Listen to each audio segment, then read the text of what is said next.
Okay, Steve Wozniak designed the Apple I, of course, and he designed the Apple II on his own as well. Now, the Apple II may have had some design input on the case by Steve Jobs, but Wozniak is given credit for totally designing and writing the initial software for the Apple I and the Apple II.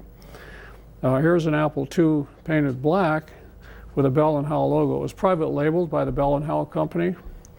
They sold some hundreds, maybe a few thousand of these. I don't know, it was probably in the thousands, but not too many. It's a little bit more rare Apple II, private label, just an Apple II with a Bell & Howell logo on it.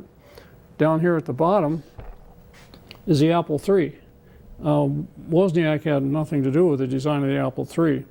It was designed by other folks. They thought it was going to be a really, really great computer, but the fact is, it never worked very well. They only made 100,000 of them, and none of them worked. They overheated, they did this, they did that. It was a total disaster. Here's the Lisa 2. This is a Lisa 2. There are Lisa 1s. This is a Lisa 2, one of the first graphical user interface computers. And a lot of the ideas from this came from the Palo Alto Research Park group, the Xerox group that really did the Alto computer and came up with the mouse and the graphical user interface. This computer cost $10,000, so it wasn't really a popular computer with individuals. It was a little bit too expensive. Of course, the Macintosh was a very popular Apple computer in the late 80s and 90s. And I don't know, hundreds and hundreds of thousands, so I have no idea how many, but a lot of them. Very popular computer, the Macintosh. I think there was a bit of input on this from Wozniak, I'm not sure, but certainly he wasn't the major designer of this. It was a group design, and I think Jobs had a good bit to do with the design on this as well, at least the directing the design. Up here at the top, you see a couple of Apple clones. The Franklin Company was a company that cloned about every Apple there was. They were in constant litigation with Apple. This is a clone of an Apple II. This is the Ace 100, Franklin Ace 100. Here's the Franklin Ace 1000. This is just a little more advanced version like the Apple IIc. I'm not sure which one, Apple IIe probably. And they made versions of virtually all the Apples. In fact, the Franklin Company cloned the IBM machine as well. So there were lots of companies that made clones and got in trouble because of that, but the Ace was probably the most popular company doing clones of the Apple computers.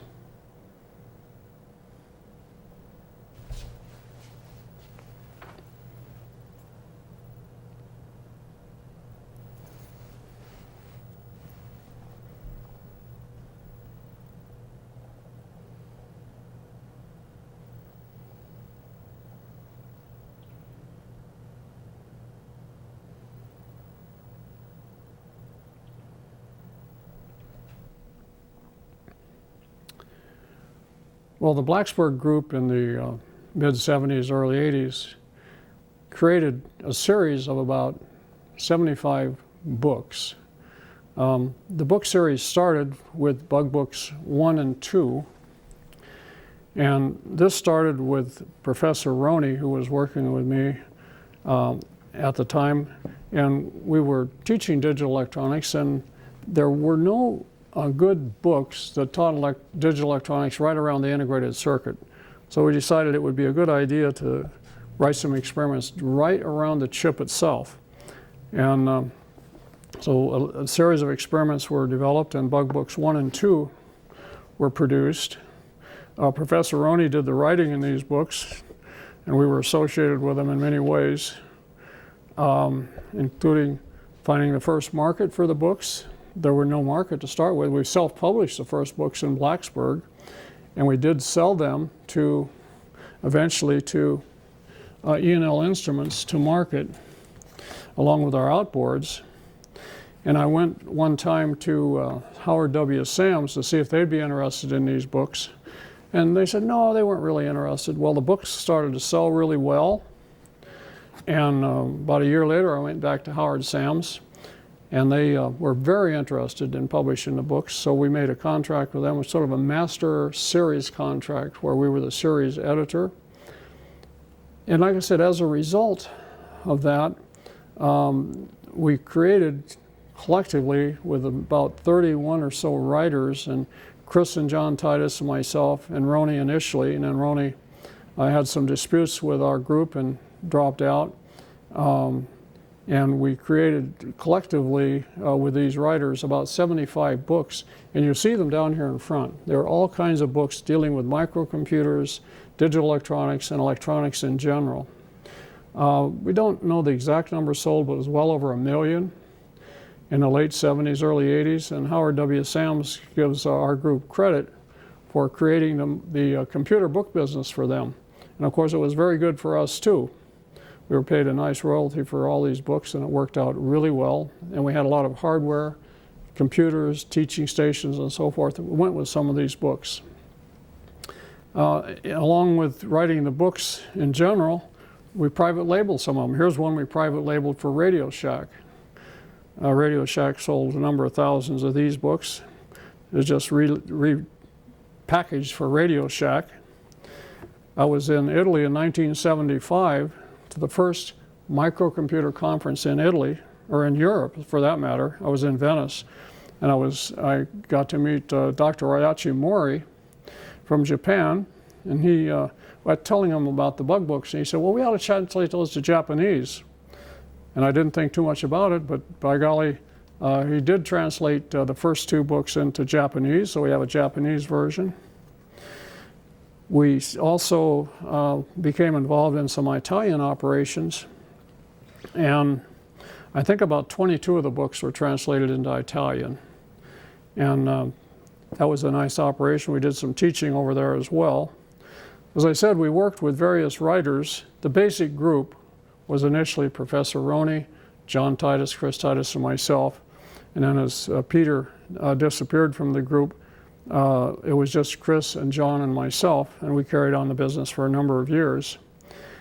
And we did take on other writers, some of the writers, and we were the series editor called the Blacksburg Continuing Education Series. A number of writers, Howard Berlin was one, and I had this book because his book was also translated into Italian, one of his books. We also had some German books, and I think a few bootleg Spanish books. And it was a wonderful time, gave us a lot of visibility.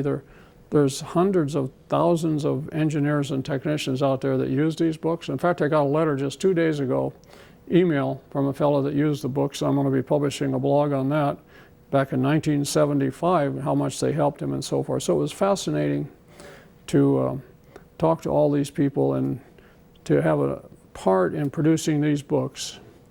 It was a wonderful part of our background. We're glad to have them here in the museum. I said there was about 74 or 75, I actually don't really remember the exact number, but they were from all kinds of writers and authors. I even made a contract with National Cash Register, published some of their material. And it was a fascinating time. We had books in transistor theory, prototyping, data acquisition, all kinds of books, even voice synthesis, robotics. But it was a group effort by a large group, directed primarily in the end by Titus Brothers and myself. Wonderful experience, and the books are still available on Amazon as used books. Some of them have gotten a little bit rare, and I've seen a few of them advertised for a few $100s. I'm not sure anybody's buying them, but I've seen some advertised for some high prices. So it's interesting to be part of that history, and we're delighted to be part of it and to have the books here in our museum. Met a lot of wonderful people, and still meeting a lot of people over the books, honestly.